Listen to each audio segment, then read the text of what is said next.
we've made a lot of analogies over the years comparing sports to war. I think tonight's game, I think it's an apt analogy.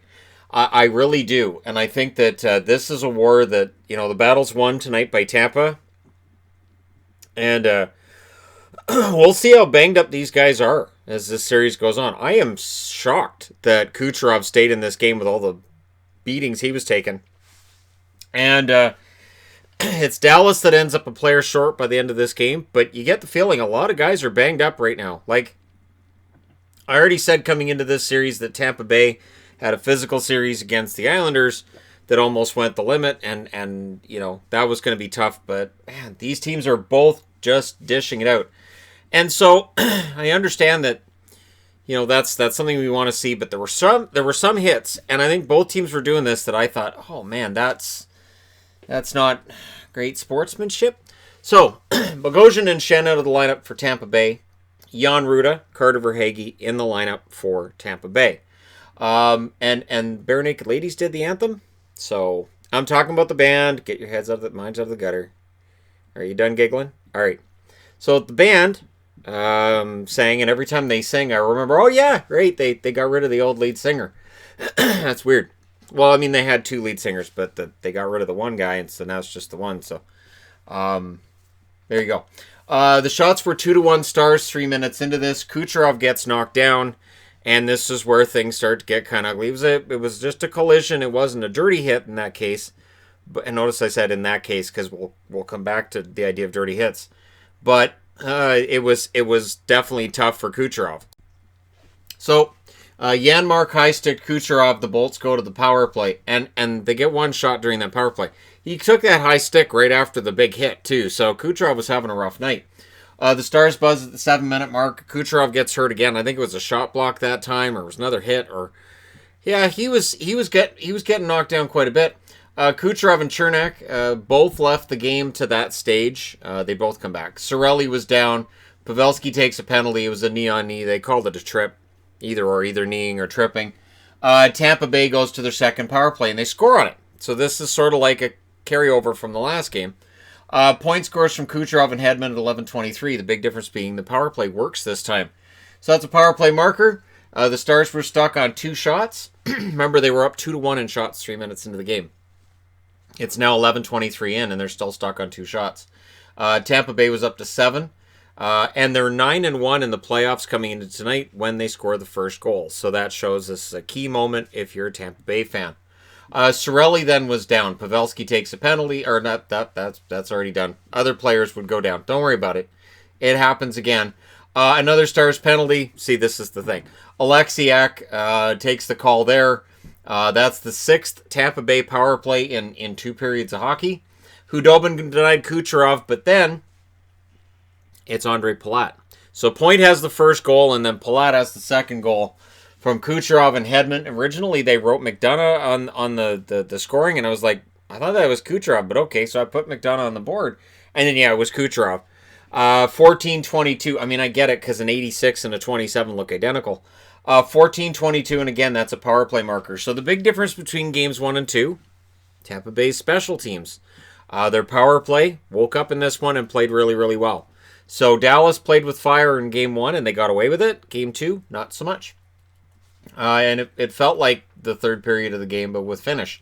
Shattenkirk would score from Coleman and Cirelli at 15-16. And I thought at this point, maybe throw Ottinger in the second period. You've got to do something to change the momentum in this game. Dallas looked kind of dazed, not quite in it. And Maroon then almost made it 4-0. The Stars finally woke up with 2 minutes left. Palat takes a penalty with 1:11 seconds left. And at the horn, things get kind of scrummy. These teams really, really, really don't like each other. And I understand that's normal during a series, but East versus West, it feels like these teams generated a lot of dislike right out of the gate. These teams really, really don't like each other, even though they don't know each other very well. Second period, no chances for the Stars power play that opened that period that had finished the first as well. Late hit then by Como. Tampa Bay gets a 4th power play, and it was a late hit. It was a good beat and a half late on that one. Puck bounces off the glass nearly into the Stars net. Maroon gets a crossbar. Kucherov, though, then gets a tripping call, so it's 4-on-4 for 15 seconds. Then it's Alexiak with a late hit. I believe that was on Coleman. And then Gord retaliates for Coleman, and he gets the penalty. And that's the trick. When you see that late hit, take a number. It's all right. I'll come back and get you. But Gord goes out there and he retaliates, and so there's a penalty, and this is the Stars' third power play. Coleman exited, and I felt it was likely to the quiet room, and yeah, he would come back into the game. 2 shots during that power play, but the animosity was getting quite ugly in this game. Quite ugly. And it just didn't seem to get better. The shots were 7-2 for the Stars at 11.5 minutes. Janmark missed a prime chance. Coleman was back at that stage.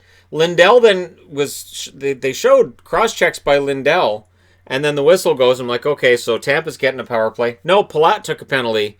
So in my mind, and I haven't seen the play of what Palat did. I didn't see it on the play, but in my mind, they gave him a penalty for his helmet hitting the boards and maybe scraping an ad off. I don't know. So the Stars get a power play out of that. I thought Lindell deserved a cross-checking call. So I understand I'm a Dallas fan and I'm not supposed to see that, but I did. And I was really surprised Lindell didn't take a cross-checking call on that one. 5 seconds into the power play, Joe Pavelski scores. He gets the goal from Klingberg and Radulov at 14:43. And he becomes one of very few players to reach 10 goals in a playoff season at age 36. So kudos to Pavelski for that mark. Tampa Bay, though, would wake up after that goal. Breakaways both ways were stopped. Maroon hits Hudobin that leads to a penalty. And then, Como went off to the quiet room. Things get kind of scrummy. At least it looked like it. It looked like it was a hit that impacted his head. But when you're looking at it after, you realize it's probably more his shoulder or something. At least its upper body might have been concussed, but it looked like from the way he was leaving the ice that might have been his shoulder. So the penalty boxes get kind of filled up. And then what they did was, at the horn, so at the end of the period, again, these teams kind of get together and decide where they're going for beer after the game. That was what my grandfather always said. And look at that. Those guys are trying to figure out where they're going, who's buying the beer after. So what they did was they send the players off the ice, and then the guys who were in the penalty box, they didn't let them out at the horn. They waited until everybody else had left. They let the Tampa Bay players out of the box, and then the Dallas players out of the box as well. And during that scrum, Perry was getting a penalty for headlocking and chokeholding Paquette. Looks up at the ref and goes, "What? Like, huh?" And lets go of Paquette. So Paquette flings him to the ice and gives him a couple of shots. So that's why Paquette goes to the box. If Paquette doesn't do that, I think it probably would have been 4-on-4. But we go to the third period, and they announced right away, Como unfit to play. He's not coming back. Sergachev was on the limp 3 minutes into this. Ugly game. Block shot there. And a lot of guys at this point just walking wounded. This board's filled with guys who are walking wounded. Shots were 2-1 for the Stars 5 minutes in. And I thought Tampa was doing a good job of killing it off until Janmark scores from Klingberg and Radulov at 5:27. And it was his first of the playoffs, and it was a nice cross-crease pass or cross-net pass by Klingberg on a nice feed as the entry was made by Radulov. And it's nice. And then they noticed as well, understandably with Como out, there's some line juggling going on. So Ben was getting an extra shift here and there. Sagan was getting an extra shift here and there. I also want to say Sagan's not on the board as scoring, but I did notice some good defensive plays for Sagan in this game. He is getting frustrated at the lack of scoring, so we don't have to be as frustrated with him as he is with himself. But the defensive chances are there too. Tampa Bay then scored, but it was challenged as offside, and as soon as that happens, it's an automatic. The replay person for Dallas who's challenged for offsides, he hasn't got one wrong since 2016. He's 12-1 overall when it comes to challenging goals as offside. So that's a pretty impressive mark. But basically, when a goal now is challenged as offside, I take it off the board right away. In this case, I didn't even put it on the board. I just put challenged as offside, and then as soon as they showed the first replay, I went, yeah, that's offside. So at least it wasn't one of these ones that takes forever to figure out. It was pretty cut and dried. Not that the Tampa Bay bench agreed. There were some curse words coming out on that bench after that goal came back. And I get it. I do. Because honestly, it was a while after that entry that they scored the goal. Great chance for Ben then after that. He misses the net. But Tampa was getting most of the shots in that third period. Kucherov hit the side of the net with 4:15 left. The Stars were unable to pull Hudobin. It felt like they were trying from around the 2-minute mark on. But Tampa's got this really good strategy. Keep it in Dallas's end. They can't get their goalie out. Keep it in their end. You don't have to worry about tying goals. It's this baffling, bewildering strategy that's meant to hold the lead. Then there was a timeout by Dallas at the 18:51 mark with 1:09 left because Tampa ices it. And yeah, Gaudreau goes out on the second face-off after the first. Ben got a good chance after that after the timeout, but Vasilevsky had the net completely covered at that stage. Gaudreau wins the face-off, ends up missing the empty net, but then the Stars iced the puck, so they had to put Hudobin back in net. By the time you get him back out, you don't have enough time. There just wasn't enough time. And so Tampa holds on and wins this one 3-2. The series is now tied. And I wanted to make a point of this because people pointed this out to me a lot from the last game. So, high danger shots. There were 6 high danger chances for Tampa Bay in that first period. 14-6 were the shots in that first. A lot of that is from that power play coming to life. And it's not something that I think Dallas did wrong in this game compared to game 1. It's just Tampa's power play is like that. They're very hot and cold. You can't take penalties against this team because while they can go 0 for 12, they'll go 5 for their next 6. So it is, and Vancouver had that going for them this year too. And then after that, after the 14-6 shots in the first, the shots were 18-5 in the second in favor of Dallas, 12-5 in favor of Tampa in the third. Final shots 31-29 in favor of Tampa, and they won the high danger chances 11-8 tonight. So Tampa Bay, better game. I think they'll probably look at the second and third period and see some chances for improvement there. The first period was excellent for them. They out-hit Dallas 51-50, so very, very close. Power plays Dallas 1 for 5, Tampa Bay 2 for 4, and it makes the difference tonight. Hudobin, 28 saves on 31 shots.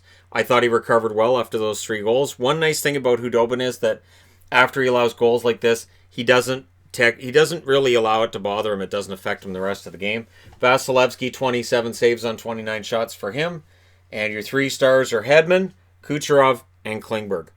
So, good game by both teams. It was close in the end, but Dallas can't take penalties like that. They just can't.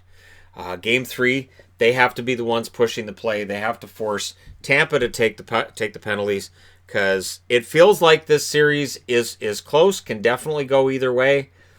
And for Tampa tonight, they built that 3-goal lead and they held it. And I had a feeling they were going to hold it when we entered the third period. It was about halfway through that I put on the Tampa jersey and got set to do this video with the idea that Tampa's probably going to tie the series. And they did. They held on to it. So good game by Tampa. Good game by Dallas. With the physicality, we'll see how many guys are hurt before the next game. And of course, it's worthy of note, Stamkos looks like he is getting really, really close to a return. Didn't return tonight. I would not be surprised if he's in for Game 3, especially considering how beat up some players are going to be coming out of this one. So let me know your thoughts in the comments section below as always. Don't forget to hit like and subscribe. If you're browsing your way through, you just happen upon this video. And hey, thank you guys so much for watching, for all your support. I will talk to you again soon.